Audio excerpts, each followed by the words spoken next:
Hey what's up guys, welcome to talk and heal.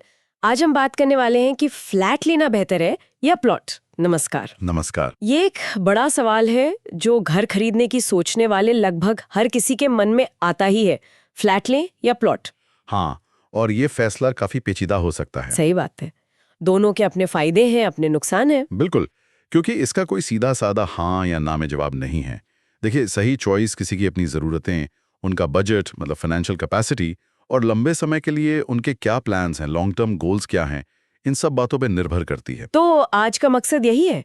इस चर्चा में हम दोनों विकल्पों को, मतलब प्लॉट और फ्लैट, दोनों को विस्तार से समझेंगे, एक्सप्लोर कॉम्प्रिहेंसिवली करेंगे। हाँ, ताकि ये समझने में मदद मिले कि किसी के लिए क्या बेहतर हो सकता है। ठीक है, तो चलो इसे खोलते हैं। Let's unpack this.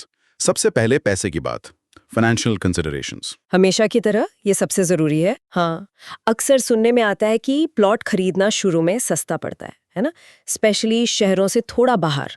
हाँ, ये आम धारणा है। और अपफ्रंट कॉस्ट मतलब जमीन का शुरुआती दाम, वो फ्लैट के मुकाबले कम लग सकता है। हाँ, लग सकता है। लेकिन इसमें एक पेच है, कहानी यहीं खत्म नहीं होती। प्लॉट पर घर बनाने का खर्चा जोड़कर देखें ना, तो कुल लागत, जिसे टोटल कॉस्ट ऑफ ओनरशिप कहते हैं। अच्छा, टोटल कॉस्ट ऑफ ओनरशिप। हाँ, वो अक्सर फ्लैट से कई ज्यादा निकल जाती है। पहले आप जमीन के लिए पैसा देते हैं, फिर कंस्ट्रक्शन के लिए सालों तक और पैसा लगता रहता है। मतलब ये एक लंबा प्रोसेस है। बिल्कुल। और जिनकी आमदनी तय नहीं है या जिनके पास शुरुआत में लगाने के लिए लिमिटेड कैपिटल है, उनके लिए ये मुश्किल हो सकता है। यहाँ ये वाकई दिलचस्प हो जाता है। Here's where it gets really interesting. Flats के साथ क्या होता है? क्या वो हमेशा महंगे होते हैं? जरूरी नहीं। फ्लैट्स में आमतौर पर कुल लागत शुरुआत में ही पता चल जाती है। एक फिक्स्ड अमाउंट होता है ज्यादातर। हाँ, ये तो है। बजट बनाना आसान हो जाता है। बिल्कुल। और कई बार प्रीमियम सिटी लोकेशंस में फ्लैट लेना उसी एरिया में प्लॉट लेकर घर बनाने से सस्ता भी पड़ सकता है। अच्छा, कैसे? क्योंकि डेवलपर्स वर्टिकल बिल्डिंग बनाते हैं, ऊंची इमारतें, तो जमीन की जो लागत है वो कई फ्लैट्स में बढ़ जाती है। प्रति यूनिट जमीन की लागत कम हो जाती है। समझ गए। तो ये तो हुई खरीदने की लागत की बात। लेकिन इन्वेस्टमेंट के नजरिए से देखें तो वैल्यू बढ़ने मतलब अप्रिसिएशन का क्या? सुना है जमीन की कीमत ज्यादा तेजी से बढ़ती है। बिल्कुल, ये बात काफी हद तक सही है। प्लॉट्स ने हिस्टोरिकली ज्यादा मजबूत अप्रिसिएशन दिखाया है, खासकर बढ़ते शहरों में। वजह सीधी है, जमीन सीमित है, फाइनाइट सप्लाई है उसकी सप्लाई बढ़ नहीं सकती। इसलिए लंबी अवधि में ये एक आकर्षक निवेश, अट्रैक्टिव लॉन्ग टर्म इन्वेस्टमेंट माना जाता है। लेकिन यहाँ लोकेशन बहुत मायने रखती है ना? बहुत ज्यादा। What's fascinating here is एक विकासशील क्षेत्र मतलब डेवलपिंग एरिया में प्लॉट्स शायद धीरे धीरे बढ़ सकता है या स्थिर रह सकता है, जबकि एक हॉटस्पॉट में जमीन की कीमत कई गुना बढ़ सकती है। तो मतलब फ्लैट्स की कीमत नहीं बढ़ती या बहुत कम बढ़ती है? नहीं, ऐसा नहीं है, बढ़ती है, लेकिन प्लॉट्स की तुलना में धीमी गति से। कह सकते हैं कि ये ज्यादा स्थिर, स्टेडियर और अनुमानित, प्रिडिक्टेबल होती है। अच्छा। और फ्लैट्स का एक और बड़ा फायदा है लिक्विडिटी, मतलब उनको जल्दी बेचना आसान होता है अगर पैसों की जरूरत पड़े। हाँ, ये जरूरी पॉइंट है। ज्यादातर भारतीय शहरों में फ्लैट्स का सेकेंडरी मार्केट काफी मजबूत है, खरीदार आसानी से मिल जाते हैं। चलिए, पैसे और इन्वेस्टमेंट के बाद अब आते हैं कंस्ट्रक्शन और समय पर। Construction and timeline. प्लॉट लेने का मतलब है घर खुद बनवाना। हाँ, ये सबसे बड़ा काम है। और ये सुनने में जितना आसान लगता है उतना है नहीं, राइट? ये एक बड़ा काम है जिसके लिए ज्यादातर लोग शायद तैयार नहीं होते। सही कहा। आर्किटेक्ट हायर करना, फिर नगर निगम मतलब म्यूनिसिपल कॉर्पोरेशन से कई परमिट्स और मंजूरी लेना, जटिल बिल्डिंग नियमों, बिल्डिंग बायलॉज को समझना। बाप रे, कितने सारे नियम होते हैं। हाँ, और फिर ठेकेदारों, कॉन्ट्रैक्टर्स को मैनेज करना, गुणवत्ता नियंत्रण, क्वालिटी कंट्रोल देखना, ये सब बहुत भारी मतलब ओवरवेलमिंग और समय लेने वाला हो सकता है। और भारत में कंस्ट्रक्शन का टाइम मतलब जो 2 साल में पूरा होना था वो 4-5 साल तक खिंच सकता है। ये तो आम बात है। बिल्कुल। और साथ ही लागत बढ़ने, कॉस्ट ओवररन्स का डर हमेशा बना रहता है। मटेरियल के दाम बढ़ गए, कोई नई दिक्कत आ गई। हाँ, सीमेंट, स्टील, लेबर, कुछ भी महंगा हो सकता है। लोग इन झंझटों इन हैसल्स को काफी कम आंकते हैं। और अगर हम इसे बड़ी तस्वीर से जोड़कर देखें, if we connect this to the bigger picture, इस दौरान कहीं और रहना मतलब किराए पर रहना। हाँ, वो डबल खर्चा। और साथ में कंस्ट्रक्शन मैनेज करना भी एक चुनौती है, भागदौड़ करनी पड़ती है। दूसरी तरफ flats, specially ready to move in वाले, उनमें क्या आसानी होती है? देखिए, एक प्रतिष्ठित डेवलपर रेप्यूटेबल डेवलपर से फ्लैट खरीदने पर ये चिंताएं काफी हद तक खत्म हो जाती हैं। अच्छा। डेवलपर सभी मंजूरी, कंस्ट्रक्शन मैनेजमेंट और क्वालिटी कंट्रोल संभालता है। बस भुगतान करें, इंतजार करें और घर में शिफ्ट हो जाएं। मतलब काफी हद तक टेंशन फ्री। हाँ, यहाँ तक कि अगर फ्लैट बन रहा है, मतलब अंडर कंस्ट्रक्शन है, तो भी ज्यादातर जोखिम, रिस्क्स और मुश्किलें डेवलपर झेलता है। लेकिन अंडर कंस्ट्रक्शन फ्लैट्स में भी देरी, डिलेज और लागत बढ़ने, कॉस्ट एस्केलेशंस का जोखिम तो रहता ही है। बिल्डर भाग गया तो? हाँ, ये रिस्क तो है। इसीलिए डेवलपर का ट्रैक रिकॉर्ड जांचना बहुत जरूरी है। उसकी रेप्यूटेशन कैसी है, उसने पहले प्रोजेक्ट्स टाइम पर दिए हैं या नहीं, क्वालिटी कैसी थी, ये सब देखना चाहिए। बिल्कुल। अब आते हैं लाइफस्टाइल और ज़रूरतें, मतलब लाइफस्टाइल एंड प्रैक्टिकल नीड्स पर। प्लॉट पर रहने का मतलब है पूरी आज़ादी। हाँ, ये सबसे बड़ा आकर्षण है। अपना मनचाहा डिज़ाइन बनाओ, 3 मंजिला विला, बड़ा बगीचा, खास आर्किटेक्चर। जिनके मन में अपने घर का एक स्पष्ट सपना, क्लियर विजन है, उन्हें ये पसंद आता है। सही बात है। ज्यादा जगह मिलती है, ज्यादा प्राइवेसी मिलती है, अपनी मर्जी के मालिक होते हैं, पड़ोसियों से दीवारें साझा करने या कम्युनिटी के नियमों का कोई चक्कर नहीं। लेकिन पूरी मेंटेनेंस की जिम्मेदारी भी खुद पर होती है ना? बिल्कुल। स्ट्रक्चरल रिपेयर, वाटरप्रूफिंग, पेंटिंग, सारी देखरेख खुद करनी पड़ती है। और जैसे जैसे इमारत पुरानी होती है, ये खर्चे बढ़ते जाते हैं। हाँ, ये लॉन्ग टर्म का खर्चा है, जैसे लोग अक्सर भूल जाते हैं। और फ्लैट्स में वहाँ कम्युनिटी वाली फीलिंग होती है। हाँ, एक अलग तरह का लाइफस्टाइल है। Gym, swimming pool, security guard, खेलने की जगह जैसी सुविधाएं, अम्यूनिटीज मिलती हैं। जो अकेले बनाना और संभालना बहुत महंगा पड़ेगा। नामुमकिन सा एक तरह से। और बिजी शहरों में ये बहुत मायने रखता है। सब कुछ रेडीमेड मिल जाता है। यहाँ एक जरूरी सवाल उठता है। This raises an important question. Maintenance का क्या? फ्लैट्स में ये कैसे मैनेज होता है? फ्लैट्स में ये काफी आसान हो जाता है। हाउसिंग सोसाइटी सामूहिक रूप से कलेक्टिवली रखरखाव का काम देखती है। RWA होती है। अच्छा, RWA। वो मंथली चार्जेस लेती है और सब मैनेज करती है। बड़े मरम्मत के काम मिलकर होते हैं, जिससे लागत बढ़ जाती है और व्यक्तिगत बोझ कम होता है। जिन्हें ज्यादा सिरदर्द नहीं चाहिए, उनके लिए आकर्षक है। तो फ्लैट्स उन लोगों के लिए अच्छे हैं जो बिजी प्रोफेशनल्स हैं या सीनियर सिटीजन्स हैं, या जिन्हें कंस्ट्रक्शन या प्रॉपर्टी के बड़े रखरखाव में नहीं पड़ना। हाँ, या जो लोग अक्सर शहर बदलते हैं या कम जिम्मेदारी चाहते हैं, उनके लिए फ्लैट ज्यादा प्रैक्टिकल है। अब इन्वेस्टमेंट और मूल्य वृद्धि पर फिर से आते हैं। इन्वेस्टमेंट इन एप्रिसिएशन पोटेंशियल। हाँ, निवेश के नजरिए से देखें तो प्लॉट्स को आमतौर पर भारत में बेहतर लॉन्ग टर्म इन्वेस्टमेंट माना जाता है। क्यों? वही जमीन की कमी वाला फैक्टर। Land scarcity. हाँ, मुख्य कारण वही है। जमीन की कमी का मतलब है कि मांग बनी रहती है।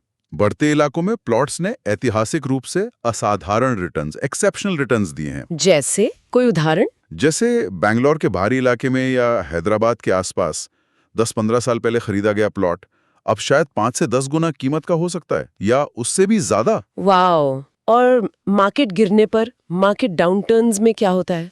प्लॉट्स बाजार की गिरावट में ज्यादा मजबूत, रेजिलियंट होते हैं, क्योंकि जमीन मौलिक रूप से अपना मूल्य बनाए रखती है। Fundamentally retains value. जमीन गायब नहीं होती या तेजी से खराब नहीं होती। बिल्डिंग डेप्रिशिएट होती है, जमीन नहीं। लेकिन बेचने में दिक्कत, हमने पहले भी बात की थी, लिक्विडिटी। प्लॉट्स बेचने में फ्लैट्स की तुलना में ज्यादा समय लगता है ना? हाँ, ये एक बड़ा चैलेंज है और कम विकसित इलाकों में खरीदार ढूंढना मुश्किल हो सकता है। हो सकता है निवेश को सोचे हुए समय से ज्यादा रखना पड़े, पैसा अटक सकता है। जबकि फ्लैट्स की कीमत धीरे धीरे लेकिन ज्यादा नियमित रूप से बढ़ती है। मान लीजिए 5-8% सालाना। जबकि प्लॉट्स के लिए शायद 10-15% या उससे भी ज्यादा हो सकता है, अगर लोकेशन सही हो। बिल्कुल, लेकिन फ्लैट्स को किराए पर देना, रेंट आउट करना भी आसान होता है। इससे नियमित आय, रेगुलर रिटर्न्स मिलती है। हाँ, रेंटल यील्ड। और साथ में कीमत भी बढ़ती है, तो एक तरह से डबल फायदा। और बेचने में आसानी, सुपीरियर लिक्विडिटी तो है ही। सेकेंडरी मार्केट एक्टिव होता है, जरूरत पड़ने पर फ्लैट जल्दी बिक सकता है। अब जरा टैक्स और कानूनी बातें भी समझ लेते हैं।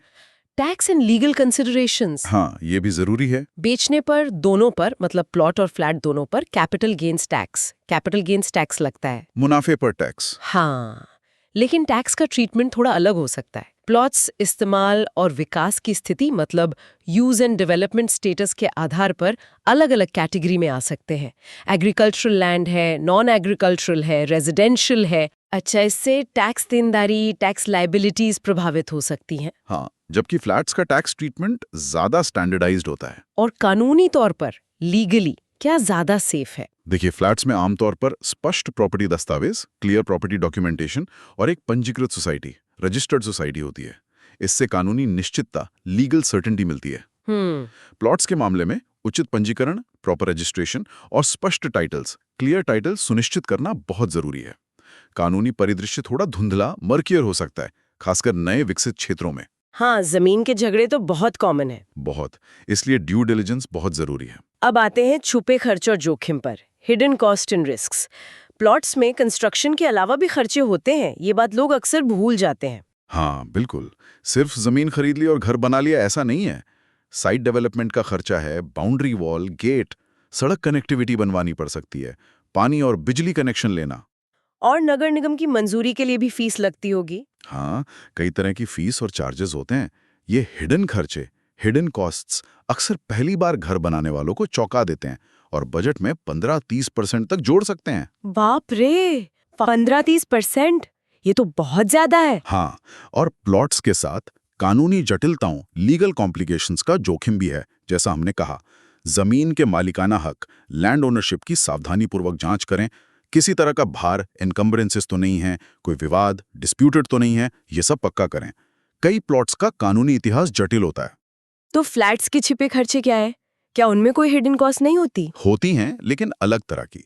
सबसे बड़ा है society maintenance charge, society maintenance charges. हाँ, जो हर महीने देना पड़ता है। बिल्कुल। और ये लोकेशन और सुविधाओं के आधार पर 3,000 रुपए से 15,000 रुपए महीने या उससे भी ज्यादा हो सकता है। और 30 साल में ये एक बड़ी रकम बन जाती है। बिल्कुल, ये एक रेकरिंग खर्चा है। साथ ही सालाना प्रॉपर्टी टैक्स भी देना होता है। फ्लैट्स में बिल्डिंग की पूरी स्थिति से जुड़े स्ट्रक्चरल मुद्दे, स्ट्रक्चरल इश्यूज भी हो सकते हैं। अगर बिल्डिंग खराब बनी है तो सामूहिक मरम्मत, कलेक्टिव रिपेयर्स महंगी हो सकती है। और उसमें आपकी मर्जी चले ना चले, अगर हाउसिंग सोसाइटी में बहुमत का फैसला, मेजॉरिटी डिसीजंस हो गया, तो आपको मानना पड़ेगा और पैसा देना पड़ेगा। हाँ, ये भी एक पहलू है। तो इन सब बातों को सुनकर किसे क्या चुनना चाहिए? Who should choose each option? संक्षेप में बताएं तो प्लॉट किसे चुनना चाहिए? देखिए, प्लॉट उनके लिए है जिनके पास पर्याप्त पूंजी, सब्सटेंशियल कैपिटल है। शुरुआत में भी और बाद में कंस्ट्रक्शन के लिए भी। हाँ, और कई साल के कंस्ट्रक्शन प्रोजेक्ट के लिए धैर्य, पेशेंस है, जिनके खास डिजाइन के सपने हैं और पूरी कस्टमाइजेशन चाहते हैं। अपनी मर्जी का घर। बिल्कुल, जो खुद चीजें संभालने, हैंड्स ऑन मैनेजमेंट में सहज हैं, जो बढ़ते इलाके में लंबी अवधि के लिए निवेश कर रहे हैं और बाजार के उतार चढ़ाव झेल सकते हैं, जिन्हें प्राइवेसी और स्वायत्ता, ऑटोनॉमी पसंद है। और जिनके पास कंस्ट्रक्शन की देखरेख का समय है, या वो एक साइट मैनेजर रख सकते हैं। सही। और फ्लैट किसे चुनना चाहिए? फ्लैट उनके लिए हैं जिन्हें बिना झंझट, हैसल फ्री की खरीदारी और अनुमानित लागत चाहिए, जो शायद जल्द ही कहीं और जा सकते हैं या भविष्य की योजनाएं अनिश्चित हैं। हाँ, जिनके ट्रांसफर्स होते रहते हैं। बिल्कुल, जो सुविधा, कन्वीनियंस और समुदाय, कम्युनिटी को प्राथमिकता देते हैं, जो किराए से अच्छी आय, रेंटल इनकम चाहते हैं, जो वरिष्ठ नागरिक, सीनियर सिटीजन हैं या रख रखाव की जिम्मेदारी नहीं चाहते, जिन्हें कंस्ट्रक्शन मैनेजमेंट का अनुभव या धैर्य नहीं है, जिन्हें जल्दी बेचने की सुविधा, क्विक लिक्विडिटी या लचीलापन, फ्लेक्सिबिलिटी चाहिए, और जो जोखिम से बचना चाहते हैं, रिस्क अवर्स हैं और स्थिरता, स्टेबिलिटी पसंद करते हैं। ये काफी क्लियर हो गया। लेकिन एक बात हमेशा याद रखनी चाहिए, लोकेशन सबसे महत्वपूर्ण है। लोकेशन इज की। हाँ, ये तो रियल एस्टेट का गोल्डन रूल है। बिल्कुल, चाहे प्लॉट हो या फ्लैट, लोकेशन सबसे ऊपर है, पैरामाउंट है। एक उभरते हुए micro market, upcoming micro market में एक फ्लैट, एक स्थिर क्षेत्र, स्टैग्नेंट एरिया के प्लॉट से बेहतर प्रदर्शन कर सकता है। अच्छा।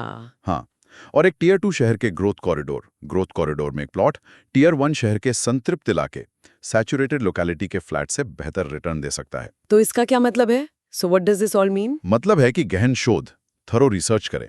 सिर्फ प्लॉट या फ्लैट देखकर फैसला ना लें। लोकेशन का रिसर्च क्या देखना चाहिए उसमें? रोजगार केंद्र देखें, एम्प्लॉयमेंट सेंटर्स कितने पास हैं, बुनियादी ढांचे का विकास कैसा हो रहा है, इंफ्रास्ट्रक्चर डेवलपमेंट क्या है, परिवहन कनेक्टिविटी, ट्रांसपोर्टेशन कनेक्टिविटी कैसी है, और जनसांख्यिकीय रुझान, डेमोग्राफिक ट्रेंड्स क्या है। भारत के तेजी से शहरीकरण, रैपिडली अर्बनाइजिंग वाले परिदृश्य में लोकेशन प्लॉट बनाम फ्लैट की पूरी गणना को बदल सकती हैं। तो अंतिम निर्णय क्या है? The verdict? जैसा हमने कहा, कोई एक सही जवाब नहीं है, यूनिवर्सल राइट आंसर नहीं है। हाँ, ये तो हर किसी की अपनी जरूरत पर निर्भर करता है। बिल्कुल, लेकिन आज के ज्यादातर भारतीयों के लिए, खासकर युवा प्रोफेशनल्स, यंगर प्रोफेशनल्स और मध्यम पूंजी वाले परिवारों, फैमिलीज विद मॉडरेट कैपिटल के लिए एक फ्लैट अक्सर सामर्थ्य, अफोर्डेबिलिटी, सुविधा, कन्वीनियंस और निवेश पोटेंशियल, इन्वेस्टमेंट पोटेंशियल का सबसे अच्छा संतुलन, ऑप्टिमल बैलेंस प्रदान करता है। मतलब एक प्रैक्टिकल चॉइस ज्यादातर लोगों के लिए। हाँ, ये बिना कंस्ट्रक्शन के झंझटों के धन बनाने, बिल्ड वेल्थ देता है। लेकिन अगर किसी के पास पूंजी, धैर्य, लक्षित क्षेत्र में जमीन की उपलब्धता, लैंड अवेलेबिलिटी और मजबूत दीर्घकालिक प्रतिबद्धता, स्ट्रॉन्ग लॉन्ग टर्म कमिटमेंट है, तो प्लॉट असाधारण प्रशंसा क्षमता, एक्सेप्शनल अप्रिसिएशन पोटेंशियल के साथ धन निर्माण का एक बेहतर साधन, सुपीरियर वेल्थ बिल्डिंग टूल बना हुआ है। तो आखिर में वही बात है, अपनी जरूरतें समझें। हाँ, आदर्श रूप से जीवन के चरण, स्टेज ऑफ लाइफ, वित्तीय क्षमता, फाइनेंशियल कैपेसिटी, जोखिम सहनशीलता, रिस्क टॉलरेंस और व्यक्तिगत पसंद, पर्सनल प्रेफरेंसेस पर विचार करना चाहिए। और ये भी हो सकता है कि दोनों में निवेश करें। बिल्कुल, भारत में कई सफल धन निर्माता दोनों के मालिक हैं। शायद रहने के लिए एक फ्लैट से शुरुआत करते हैं और लंबी अवधि के मूल्यांकन के लिए प्लॉट्स में निवेश करते हैं। यह विविध दृष्टिकोण, डाइवर्सिफाइड अप्रोच, दोनों विकल्पों से लाभ प्राप्त करता है। ये एक अच्छा पॉइंट है। आखिर में सोचने के लिए एक बात, एक विचारणीय बात, अ प्रोवोकेटिव थॉट। बताइए। जिस तेजी से शहर बदल रहे हैं और वर्टिकल लिविंग, ऊंची इमारतें आम होती जा रही हैं, हाँ, हो तो रही हैं। क्या भविष्य में टेक्नोलॉजी और स्मार्ट होम्स का कॉन्सेप्ट प्लॉट पर बने पारंपरिक घरों की तुलना में फ्लैट्स में इंटीग्रेट करना ज्यादा आसान और आकर्षक होगा? हो सकता है, सेंट्रलाइज्ड सिस्टम्स वगैरह। या शायद बदलते पर्यावरण और जमीन के उपयोग पर पड़ते असर को देखते हुए क्या लंबी अवधि में भी जमीन ही हमेशा सबसे सुरक्षित निवेश मानी जाएगी? ये तो सोचने वाली बात है। जमीन वर्सेस टेक्नोलॉजी इंटीग्रेशन, इस पर विचार किया जा सकता है। बिल्कुल। Okay, so we hope you liked our today's discussion. For more such discussions, subscribe to our channel talk and heal. See ya.